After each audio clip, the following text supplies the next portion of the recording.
Olá, boa tarde. Começando mais um Justiça em Ação. E no programa de hoje você vai ver a 7ª edição da corrida Rosa Choque, que aconteceu nesse último domingo aqui em São Luís. No quadro Fala Doutor, o advogado Rômulo Serra tira as dúvidas do telespectador. Entrevista com o doutor Pedro Oliveira, falando sobre direito do trabalho. Entrevista com o doutor Rondinelli Rocha, advogado especialista em crimes virtuais. Tudo isso aqui no Justiça em Ação.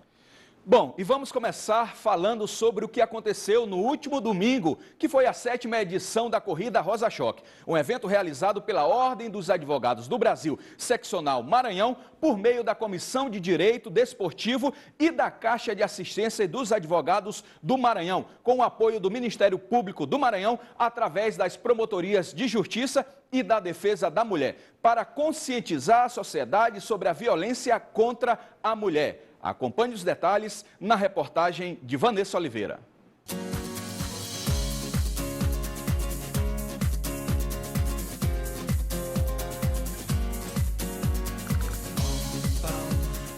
Um tapete cor-de-rosa. Foi assim que a Via Expressa ficou no último domingo durante a corrida Rosa Choque. Mesmo com chuva, centenas de pessoas vestiram as camisas e saíram para correr. Eu acho que é de tamanha importância, visto que muita parte da população feminina no Brasil sofre diariamente maus tratos, sofre com a violência. E quanto mais ações nós tivermos com o intuito de valorizar a mulher e exterminar esse tipo de conduta, é válido. Pois é, quem participa dessa corrida todos os anos sabe que a causa é justa e muito importante para a sociedade. Olha, é um motivo de satisfação muito grande, né? Porque essa corrida é em prol da violência contra a mulher, né? Então, é um avanço, né, que a gente tem, porque é uma forma da gente propagar e elevar mais ainda, né? A corrida Rosa Choque, com percurso de 10 e 5 quilômetros, é mais um evento realizado pela OAB Maranhão e pela CAAMA. O presidente da OAB falou com nossa equipe que esse evento é mais que uma simples competição. É uma forma de toda a sociedade dizer não à violência contra a mulher. Olha, ela tem uma importância muito grande de integração entre todos os advogados e todas as advogadas. Ela também tem a questão da conscientização na luta contra a violência contra as mulheres. Tem todo um contexto envolvendo essa luta e que a Ordem vem apoiando já no 2º ano. E temos a compreensão de nossa obrigação de estar sempre junto de causas como essa e propiciando aos advogados e às advogadas momentos como esse, que além da conscientização, também é esporte, é saúde, e isso é uma obrigação da OAB, uma obrigação da Caixa de Assistência dos Advogados, e juntos continuaremos ano a ano, para e passo, em diversas atividades, trazendo esses benefícios aos advogados e às advogadas. Diego Sá, presidente da Caixa Beneficente dos Advogados, disse que é mais que importante apoiar e incentivar eventos como este, por entender o benefício que proporciona à saúde e ao bem-estar dos profissionais da advocacia. Ele confessa até que gosta da prática do esporte. Com certeza. Na verdade, eu vim apoiar os advogados e as advogadas, né? Mas daqui a pouco eu acho que eu vou correr e vou buscar uma medalha também para ver se eu levo para casa essa medalha. Através das promotorias de justiça e de defesa da mulher, idealizada a princípio somente para as mulheres, mas como trata-se de uma campanha também, permite que os homens, principais agentes causadores da violência contra a mulher, participem, como foi o caso do ganhador do 1º lugar nos 5 quilômetros, Idelgarde Galvão Bezerra, que começou a correr aos 14 anos. Ele disse que é muito importante para a valorização e empoderamento da mulher eventos como este. Ele possa saber qual a verdadeira, o que está por detrás da violência doméstica, que é o machismo, que vem cotidianamente violentando as mulheres.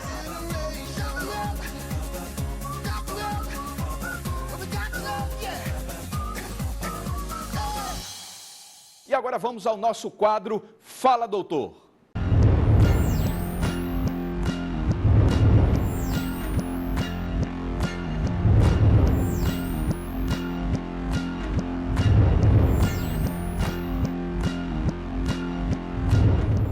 E recebo mais uma vez o doutor Rômulo Serra, que vai tirar as dúvidas do telespectador. Doutor Rômulo, esse quadro tem sido um quadro muito interessante, tem tirado muitas dúvidas. A turma até tem me encontrado nas ruas e falado que o senhor tem esclarecido muitas situações que eles tinham até dúvidas, mas que não tinham como perguntar. Então, mais uma vez, é um prazer recebê-lo aqui no quadro Fala Doutor. Obrigado, Fidelix. Boa tarde. Eu que fico honrado e com a satisfação muito grande de estar podendo ajudar a sociedade nesse tipo de situação que é corriqueira. Bacana. Vamos à primeira pergunta do telespectador. Doutor, meu nome é Júnior. O plano de saúde não aprovou o exame que eu queria fazer. O que eu devo fazer? É uma pergunta que eu acho que falta um pouquinho de informação, né? Mas, de repente, o plano não aceitou que ele fizesse o exame. Como é que ele deve proceder? Bom, Fidelix, isso é uma pergunta bem pertinente, com relação porque eu tenho certeza que não só ele, mas outras pessoas se encontram ou se encontraram nesse tipo de situação. De acordo com a nova regulamentação da ANS, em caso de negativa por parte da operadora de plano de saúde em fazer o exame, no caso, ela tem que fundamentar, explicar de maneira formal o porquê da negativa e explicitar qual a cláusula contratual ou o dispositivo legal que justifique tal situação. Nesse tipo de situação, eu digo para o consumidor, ele entrar em contato com a sua operadora de saúde, para eles procurarem a viabilidade de uma alternativa para ele ser atendido na solicitação dele.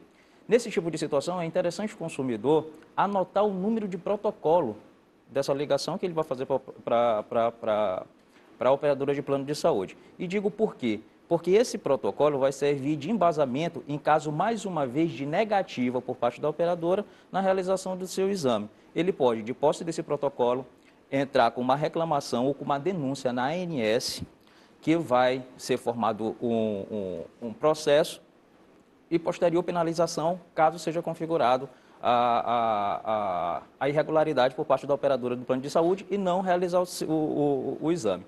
Outra alternativa nesse tipo de situação é que ele pode procurar o órgão de defesa do consumidor, que no caso é o PROCON, formalizar uma reclamação e caso porventura, mesmo assim, não consiga resolver a situação, ele pode procurar um advogado de sua confiança para procurar o provimento jurisdicional para satisfazer a sua necessidade. Perfeito. Bom, vamos a mais uma pergunta agora pelo Facebook. Você pode participar também do nosso programa através da nossa fanpage. É só digitar, fazer a busca Justiça em Ação. Fui ao mercado informal, mais precisamente na Rua de Santana, e lá eles me falaram abertamente que não dão nota e não trocam o produto. Isso é permitido, doutor? Essa questão ali do mercado informal, não passar nota e principalmente não trocar os produtos?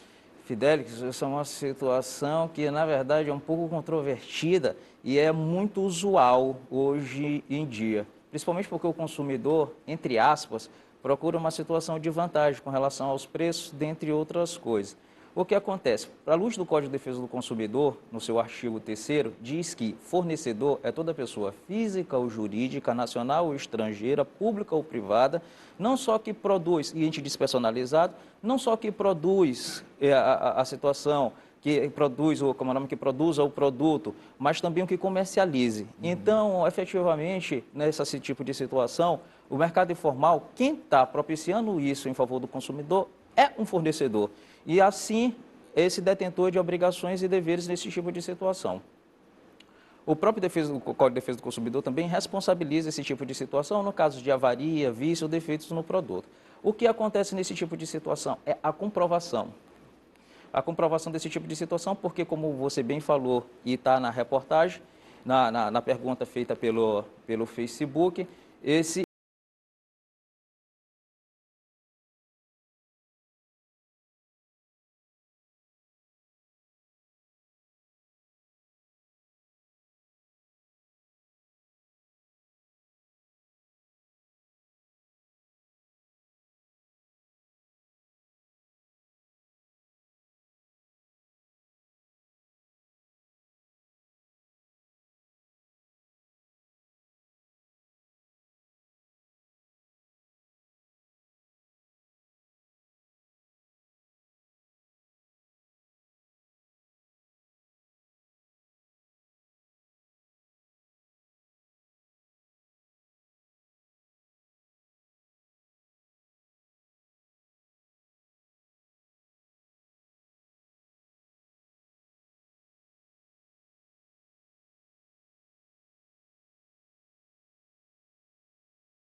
tentar vamos dizer, reparar o produto. Então, durante esse prazo de 20 dias úteis, em que a concessionária tem para deslocar um agente seu, para verificar em loco o problema apresentado pelo produto, e o consumidor não tem a possibilidade de fazer a reparação por si próprio. Tem que aguardar esse prazo. Perfeito, perfeito. Bom, é uma situação que acontece quase todos os dias aí, com essa queda de energia e chuva, principalmente período de chuva, acontece muito. Vamos a mais uma pergunta do telespectador. Doutor, meu nome é Renata. Meu esposo, o nome dele foi colocado no SPC Serasa devido a uma compra pela Oi, sendo que ele nunca utilizou o chip da Oi, muito menos tenha comprado o chip da Oi. E aí eu queria saber o que ele pode estar fazendo diante desse caso. Bom, Fidelis, essa é uma situação que também é do nosso cotidiano. Esse tipo de situação, o que diz o Código de Defesa do Consumidor nesse sentido? O Código de Defesa do Consumidor nesse sentido diz no seu artigo 14 que o fornecedor de serviço, independentemente de culpa, é responsável pelos danos causados pela má prestação do serviço. É como se configura o presente caso, na situação. O que acontece nesse tipo de situação e o que eu digo para o consumidor fazer? Entrar em contato com a operadora, através do seu serviço de atendimento ao consumidor, e explicar a situação do que está acontecendo, o infortúnio ao qual ele foi acometido, e pedir que o seu nome seja retirado dos órgãos de proteção ao crédito, no prazo de 5 dias. Isso eu te falo porque ele vai estar resguardado pelo artigo 43, parágrafo 3º do Código de Defesa do Consumidor, que diz que quando houver inexatidão com relação aos dados da pessoa e ela souber, ela pode fazer essa solicitação. Então, primeiramente, entre em contato com o serviço de atendimento ao consumidor para ver se a operadora administrativamente resolve a situação. Uma vez não resolvido essa situação, ele pode formalizar uma reclamação junto aos órgãos de defesa de proteção ao consumidor ou procurar um advogado de sua confiança para que procure um provimento jurisdicional no sentido de quê? No sentido de retirar os seus nomes dos órgãos de proteção ao crédito, bem como uma reparação por danos morais. Perfeito, perfeito.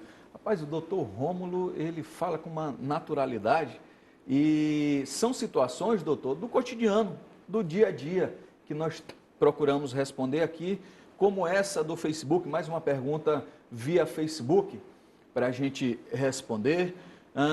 E essa é muito interessante, né? Muito interessante. Carolina Lopes, comprei um carro usado e me deram garantia somente do motor e câmbio. Isso pode?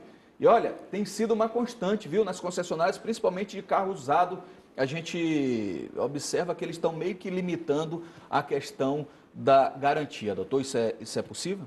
Não, Fidelix, isso não é possível. Eu acho que nós já falamos até aqui com uma certa exaustividade com relação às garantias. Sim. O próprio artigo 26 do Código de Defesa do Consumidor, ele diz que, no caso de compra dos produtos de bens duráveis, o prazo de garantia legal é de 90 dias. Sim. Então, ele tem 90 dias para reclamar os vícios encontrados. E, no caso desses vícios encontrados de garantia legal, todos os componentes ou peças do veículo estão englobados por essa situação. Então, não só o câmbio, e não só o câmbio e o motor do veículo, mas todas as peças que compõem o veículo nesse tipo de situação estão englobadas pela garantia legal, nesse tipo de situação. E muito menos o fornecedor, ele pode se eximir ou pode se exonerar de responder por um defeito no produto. Isso não existe, isso é vedado pelo artigo 24 do Código de Defesa do Consumidor. Então, não pode, isso é uma prática totalmente ilegal e arbitrária cometida em desfavor do consumidor. Perfeito. Bom, quando o bate-papo é interessante, o tempo voa, né? 15 minutos aí de muita dúvida tirada com o doutor Rômulo. Doutor, quero agradecer mais uma vez a sua participação e dizer que tem sido peça fundamental a sua participação aqui no programa, principalmente tirando as dúvidas do telespectador. Quero lhe fazer o convite, se o senhor estiver em São Luís, que possa estar presente aqui no próximo programa com o quadro Fala Doutor. Eu que agradeço, Fidelix, o prazer é sempre meu, é uma honra e uma satisfação estar aqui e poder tirar dúvida do consumidor a cada sábado. Vou de intervalo, na volta tem mais Justiça em Ação.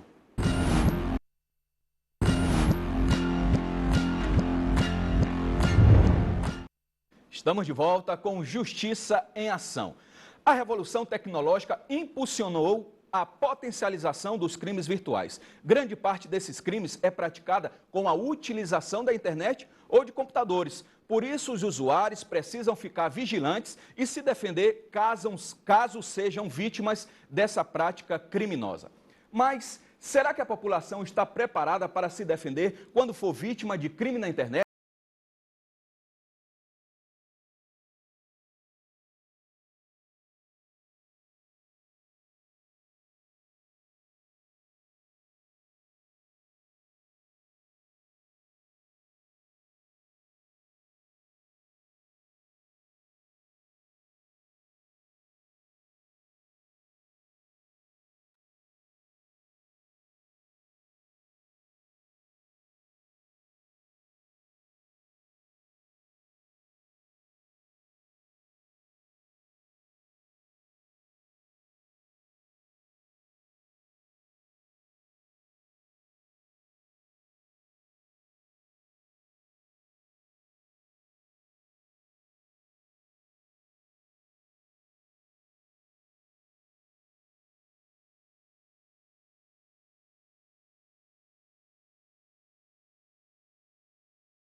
Crimes tecnológicos, houve um aumento no número de crimes virtuais, também conhecidos como cibernéticos, no Maranhão. No entanto, também houve crescimento em relação aos números de denúncias. Nós somos um departamento ligado à Superintendência Estadual de Investigações Criminais, damos apoio a todo o estado do Maranhão, às delegacias do interior e da capital. Recentemente, recebemos uma portaria da Delegacia Geral em que crimes de menor potencial ofensivo, como injúria, calúnia e difamação, saem da nossa alçada e vão para a alçada das delegacias.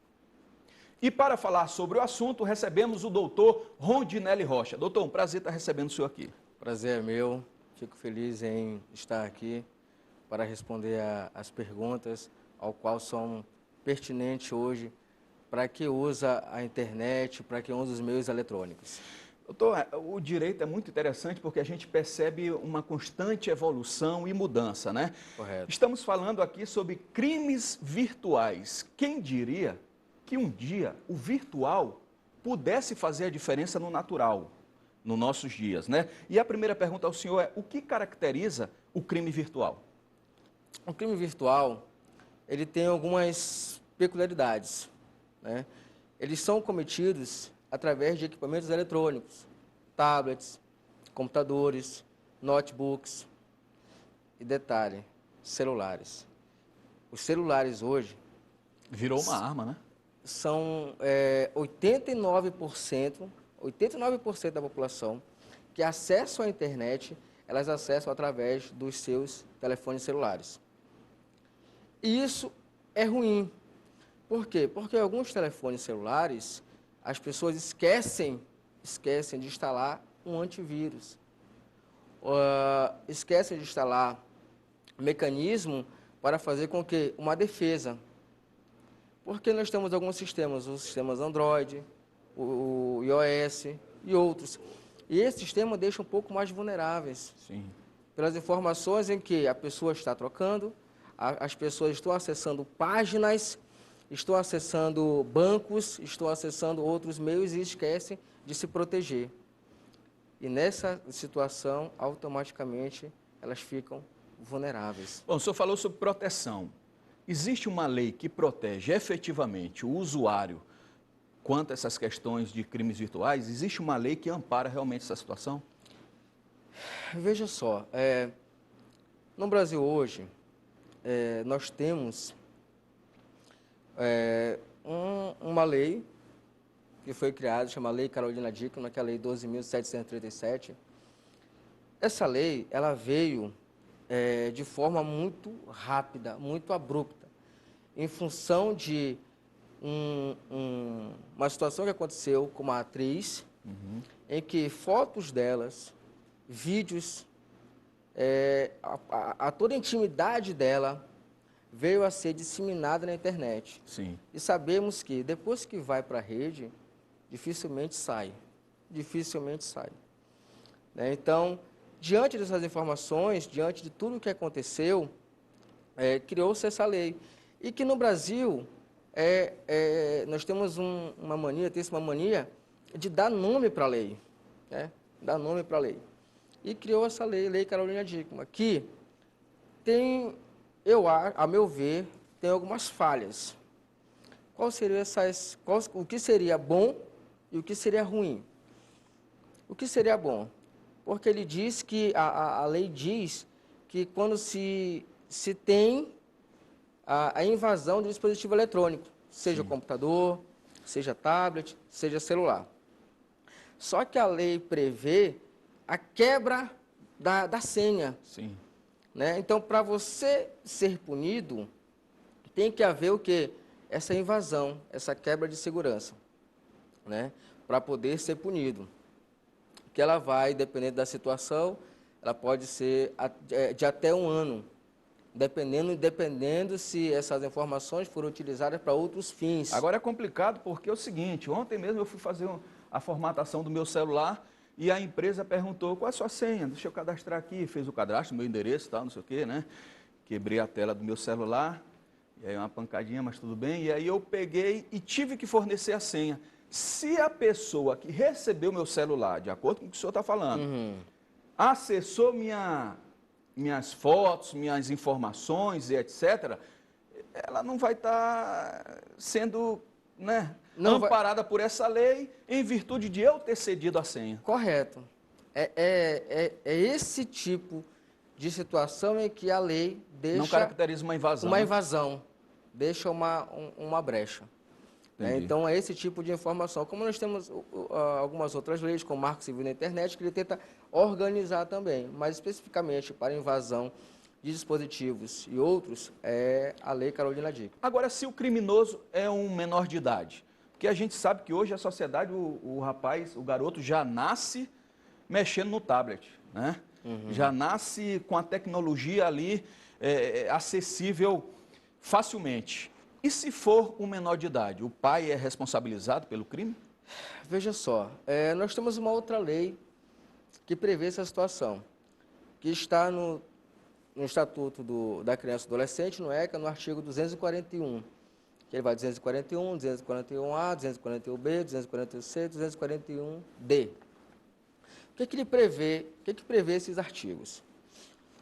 Quando um menor ou um maior de idade, mas especificamente na sua pergunta, o menor, ele está de posse dessas informações, dessa troca através de chat, de bate-papo, dessa troca de quê?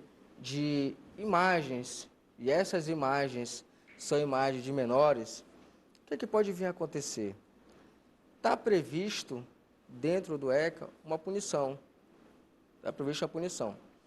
E essa punição, dependendo da classificação, se ele armazenou, se ele reteve, vai de 3 anos a 6 anos. Se ele distribuiu, se ele comercializou, se ele vendeu, se ele fez algo do tipo, com essas informações, pode chegar até 8 anos a pena. Isso para o maior de idade. Quanto ao menor, ele vai ter que sofrer medidas socioeducativas, né? Vai sofrer medidas socioeducativas, mas vai ter inserida.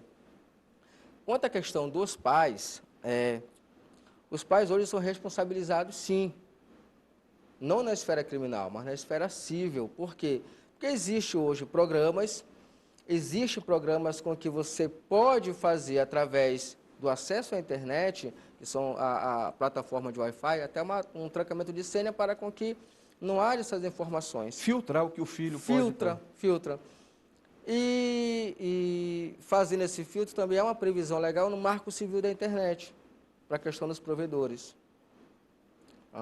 Entendi, muito bom. Bom, doutor, eu quero agradecer a sua participação aqui no Justiça em Ação. Eu acho que ainda temos muito a evoluir, né? Cada dia mais a internet vem dominando o mundo natural, né? Eu tenho participado agora com o programa Justiça em Ação mais efetivamente da internet, no que tange redes sociais, né? Então perceba a importância de a gente utilizar a internet como ferramenta para os nossos dias e também perceba a importância de profissionais como o senhor que possam estar defendendo a população no que tange crimes virtuais. Eu quero dizer da honra de ter recebido o senhor aqui e o Justiça em Ação está de portas abertas para o que o senhor precisar. Muito obrigado. Eu que agradeço. Agradeço a oportunidade. Vou de intervalo, na volta tem mais Justiça em Ação.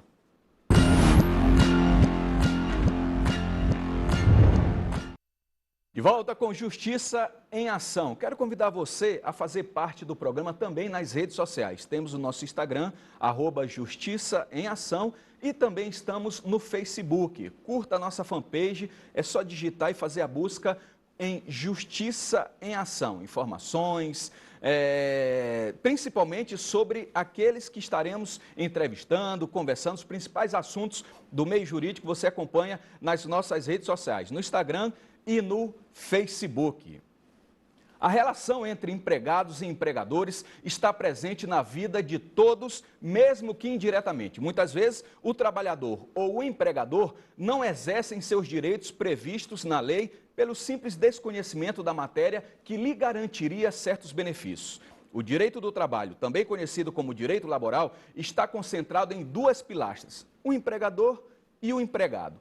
E para falar melhor sobre essa relação, recebemos o doutor Pedro Oliveira. Doutor Pedro, obrigado pela presença.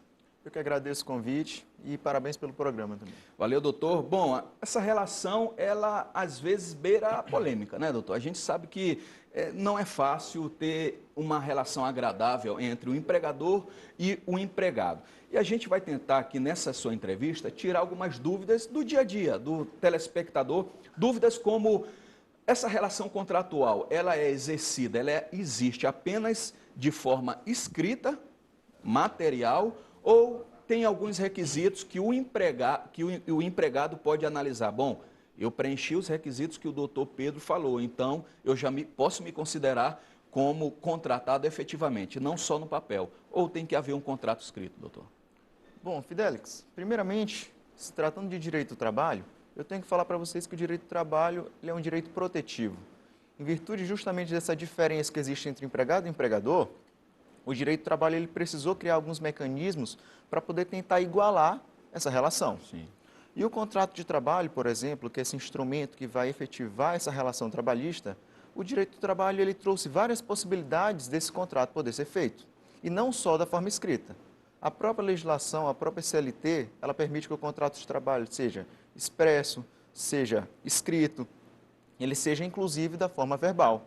Ou seja, eu não preciso ter um contrato, um documento realmente para poder eu ser considerado empregado. Uma assinatura em papel. Não preciso de nada disso. Basta que seja relacionada ali uma atividade entre esse empregado e esse empregador, que eu já vou poder ser considerado empregado. E tem alguns requisitos que eu posso observar que me caracteriza como um empregado? Sim, com certeza. A CLT no artigo 3º, ela já inicia tratando quais são os requisitos que eu tenho que ter para eu poder ser considerado empregado e ter todos os direitos trabalhistas previstos na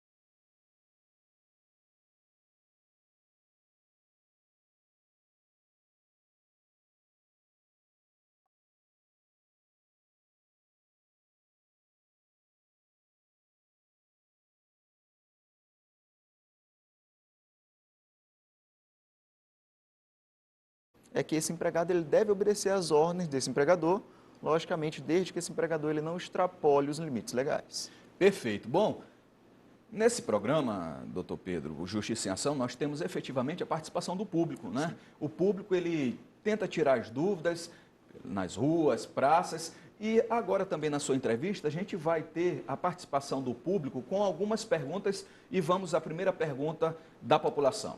Boa tarde, doutor. Meu nome é Camila. Eu gostaria de saber quantas horas de descanso né, deve haver entre uma hora de jornada de trabalho e outra? Doutor, eu acho que é uma dúvida comum na população essa questão de quantas horas de descanso e tal. Fidelix, primeiramente, o descanso é algo essencial para uma relação de trabalho. O empregado ele precisa ter esse período de descanso para ele poder, primeiramente, prestar um serviço com uma qualidade que o empregador exige, mas também aquele descanso vai ser essencial para o próprio trabalhador.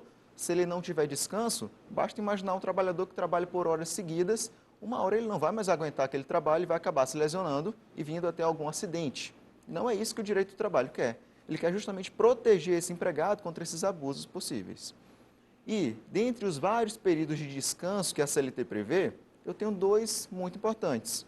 Eu tenho um descanso dentro da jornada de trabalho, que é o chamado intervalo intra-jornada, que tem previsão no artigo 71 da CLT, que é aquele período que o empregado, dentro da sua jornada de trabalho, ele precisa parar para poder se alimentar e descansar.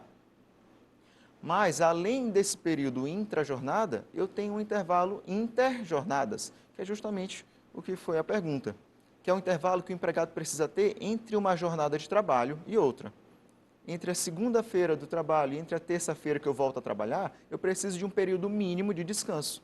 E esse período mínimo está previsto no artigo 66 da CLT, que diz que entre as jornadas eu preciso ter no mínimo 11 horas de descanso.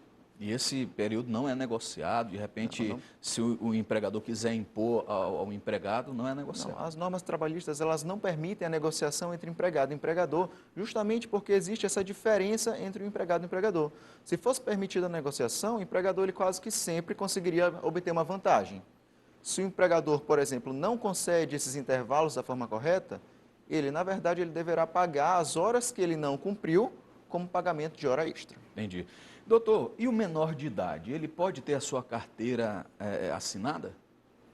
Ele não só pode, como ele deve ter sua carteira assinada. O direito brasileiro, o direito do trabalho brasileiro, ele permite o trabalho a partir dos 16 anos, salvo algumas exceções, como o contrato de aprendizagem a partir dos 14.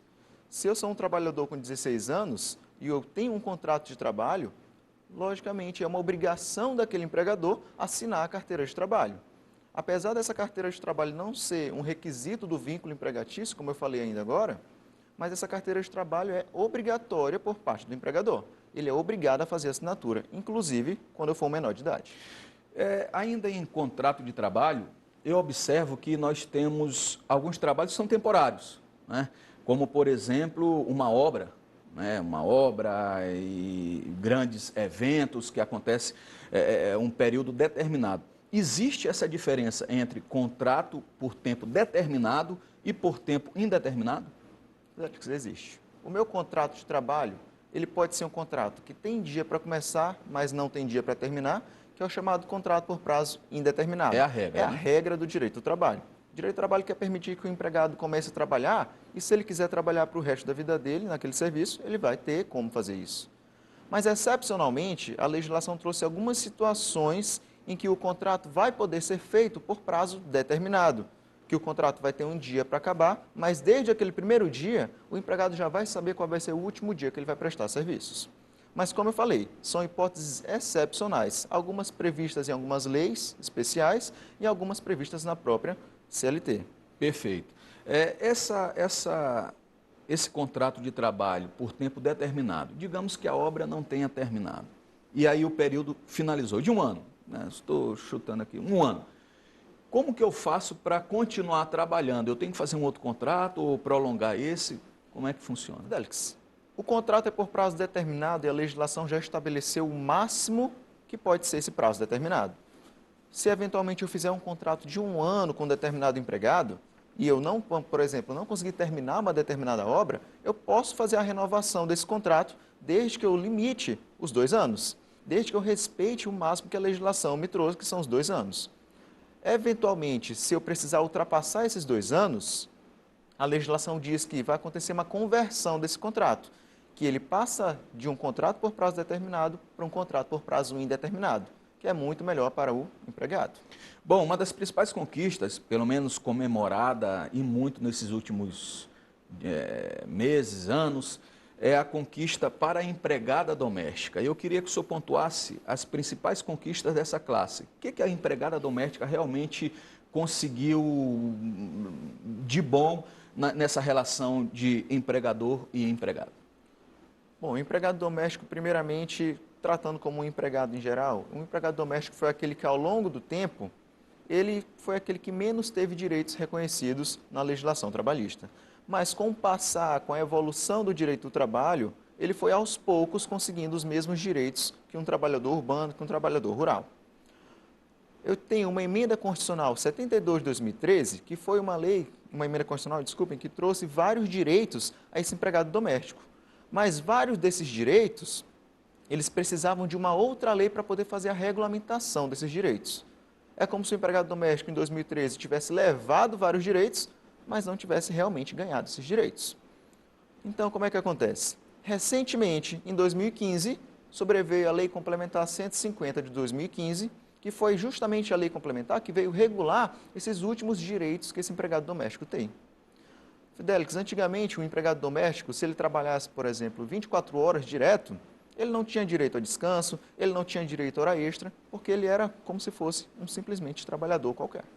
Mas hoje em dia é dada uma atenção muito maior a esse empregado doméstico. Hoje em dia, a partir de 2015 principalmente, esse empregado doméstico passou a ter todos os direitos como qualquer outro empregado no Brasil, certo? Como, por exemplo, adicional noturno, tem direito às férias com o texto constitucional, tem direito a aviso prévio, tem proteção ao trabalho e todos os outros direitos. Perfeito. E eu não posso deixar de citar, linkado a essa pergunta do empregado doméstico, na questão da diarista, né? Existe a diferença do empregado doméstico com a questão da diarista? Sim, como eu falei, eu tenho vários tipos de trabalhadores no Brasil, só que somente a alguns foram garantidos os direitos trabalhistas. O empregado doméstico, ele ao passar dos tempos, ele foi ganhando todos esses direitos, mas o diarista, ele não é considerado um empregado. O diarista, ele tem alguns direitos, mas não são todos os direitos que o empregado doméstico tem. Tanto que, para eu poder ser um configurado empregado doméstico, eu preciso cumprir alguns requisitos. E a legislação trata do requisito da continuidade. Eu deixo de ser um diarista e passo a ser um empregado doméstico garantindo todos os direitos quando eu exerço minha atividade de no mínimo 3 vezes por semana em âmbito doméstico. Antes de 3 vezes por semana, eu não posso ser considerado empregado doméstico. Eu sou o chamado diarista. Entendi. Bom, nós temos também uma relação interessante que é da mulher gestante, né? Quando ela... Eu queria que o senhor pontuasse algumas situações voltadas para a empregada enquanto gestante. Bom, a empregada gestante, pelo próprio nome, primeiramente ela é uma empregada. Por ser empregada, ela detém os direitos do artigo 7º da Constituição Federal. Mas em virtude da sua condição especial de ser gestante, a CLT garantiu esses direitos de uma forma um pouco diferenciada, de uma forma a garantir um pouco mais de proteção. Em virtude da sua maternidade, como por exemplo, ela vai ter uma licença maternidade de 120 dias, que vai ser o afastamento dessa empregada para ela poder tratar do bebê, cuidar do bebê por 120 dias, e esses 120 dias são remunerados normalmente. Ela tem uma proteção à dispensa pelo empregador, ela tem a chamada estabilidade da gestante. A partir do momento que ela toma conhecimento do estado gravídico, até 5 meses após o parto, o empregador ele não vai poder realizar a dispensa dessa empregada gestante. Não pode ser demitida. Salvo se ela vier a cometer uma falta grave. Ela tem também direito a intervalos para poder fazer a amamentação da criança, 2 intervalos de 30 minutos durante a jornada de trabalho. Ela tem direito a, em virtude da sua situação de gestante, a ser mudada de função, já que aquela função que ela exercia anteriormente pode, vamos supor, prejudicar a sua gravidez. Assim como após a gestação, ela tem direito ao retorno à função, entre vários outros direitos. Muito bacana, muito interessante. Bom, nós temos também a participação do telespectador via rede social. Na nossa página do Facebook, nós temos aqui o Lenilson Rodrigues, que pergunta: sou estagiário de uma empresa e gostaria de saber se eu tenho direito às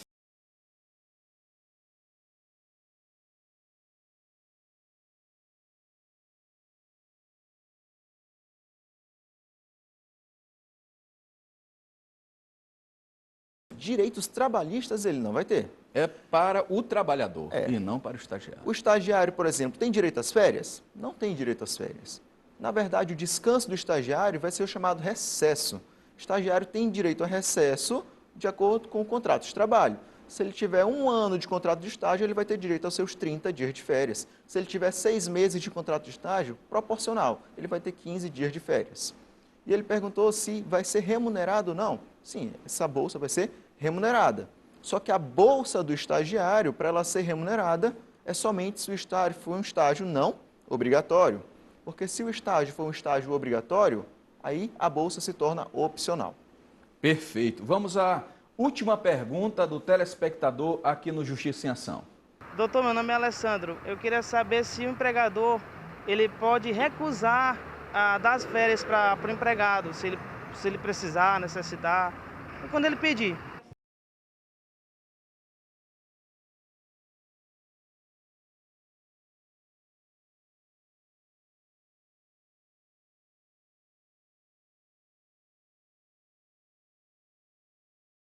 Eu tenho um primeiro período de 12 meses que o empregado trabalha para poder adquirir o direito de tirar férias. É o chamado período aquisitivo.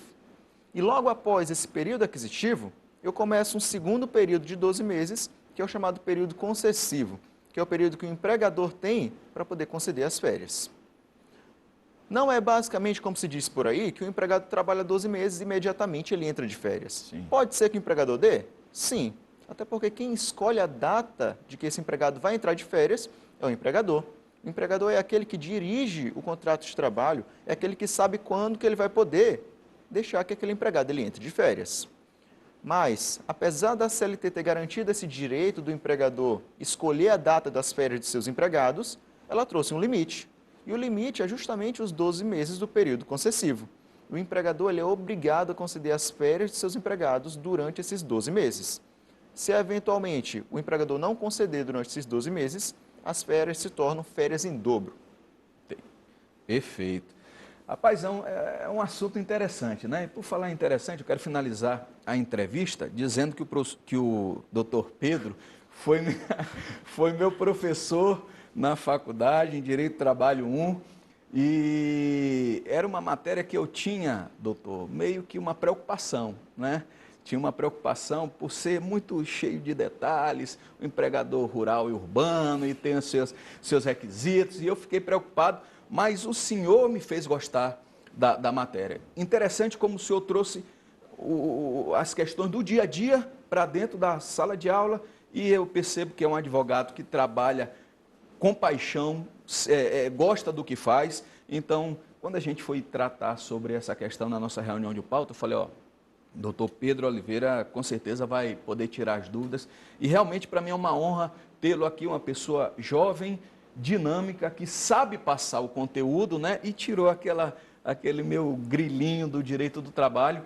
Fico muito feliz de o senhor estar aqui e dizer que o Justiça e Ação está sempre de portas abertas. Félix, eu agradeço bastante o convite, fico muito feliz por saber disso. Fico muito feliz por eu ter conseguido tirar esse medo de direito do trabalho, porque realmente é um ramo do dia a dia. Está no dia a dia. Todo mundo tem que saber um pouquinho de direito do trabalho para poder ter como defender os seus próprios direitos. Bacana.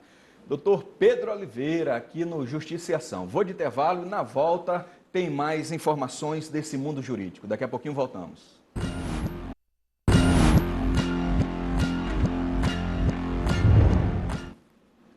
De volta com Justiça em Ação. Bom, nesse bloco eu quero fazer um agradecimento especial a todos vocês que fizeram desse programa um programa inovador. Na verdade, o telespectador, o colaborador, a minha equipe que realmente fez com que esse programa fosse um programa inovador. Hoje estamos fazendo um mês de Justiça em Ação e a gente já observa efetivamente nas ruas a população mandando sua sugestão, falando que assistiu. Nas redes sociais a gente percebe o compartilhamento realmente de muitas situações que a gente posta, até dúvidas do telespectador, a gente observa que é colocado também nas redes sociais. Um mês apenas e a repercussão já é grande. Estou muito feliz, estou muito satisfeito com todo o desenvolvimento do programa Justiça em Ação aqui na TV Guará. Era um sonho que torna-se e vem se tornando a cada dia realidade. Era o que a população, não só o meio jurídico queria, mas a população em geral queria um programa que falasse dos assuntos jurídicos, principalmente no que tange o dia a dia da população, relação de consumo, como hoje no programa falamos com o Dr. Pedro Oliveira sobre direito do trabalho, essa relação trabalhista, são assuntos que envolvem o mundo jurídico, mas que efetivamente faz a diferença na sua vida, na sua casa, no seu dia a dia. O Justiça em Ação tem essa proposta. Está estreitando essa relação desse segmento, que muitos falam que é muito técnico, com o dia a dia da população. Em apenas um mês, fizemos realmente muita coisa. E a minha felicidade, depois de um mês de trabalho, se dá em virtude principalmente da repercussão que vem das casas. Eu recebo fotos de pessoas que estão em restaurantes, chegam para almoçar e tiram a foto e mandam nas nossas redes sociais, no privado lá do Instagram, né, do Facebook. Então eu fico muito feliz em perceber que um programa jurídico tem feito a diferença do dia a dia da população. Porque não basta só falar para o estudante de direito, que é um objetivo aqui do Justiça em Ação. Não basta falar apenas para o advogado que é militante, que gosta naturalmente dos assuntos jurídicos, mas o importante é tratar desse segmento efetivamente para a sociedade. E aí eu fico feliz porque depois de um mês eu percebo que estamos atingindo esse objetivo. No programa de hoje, Justiça em Ação de um mês, eu quero fazer um agradecimento a Deus por tudo que vem possibilitando que aconteça nesse programa e a minha equipe, a equipe do programa Justiça em Ação, né? Que está no dia a dia, na lida, buscando as informações, entrando em contato com os entrevistados. Quero pontuar verdadeiramente a todos que fazem parte do Justiça em Ação nos bastidores, os câmeras, os assistentes, a minha repórter Vanessa Oliveira, que não tem medido esforços para estar realmente fazendo o seu trabalho, ao Fábio Bala e a todos do Suíte aqui em cima, o Jorginho, o Eltinho, a Ana Eudes, a rapaziada que faz o programa acontecer aqui na TV Guará. Então, esse programa é um programa, esse último bloco desse programa é um bloco de agradecimento. Fica aqui o meu sincero agradecimento por tudo que fizemos em apenas um mês. É só o início. Justiça em Ação está se enraizando e a proposta é cada vez mais fazer parte do dia a dia do telespectador. E no sábado que vem estaremos de volta com mais um programa, com mais informações, e a proposta é trazer, principalmente sanando as dúvidas do telespectador, da comunidade aqui nesse programa. Meu muito obrigado, apenas um mês, hein? Parece que já temos aí muito tempo, mas um mês de programa e é só o começo. Justiça em Ação volta sábado que vem. Até lá.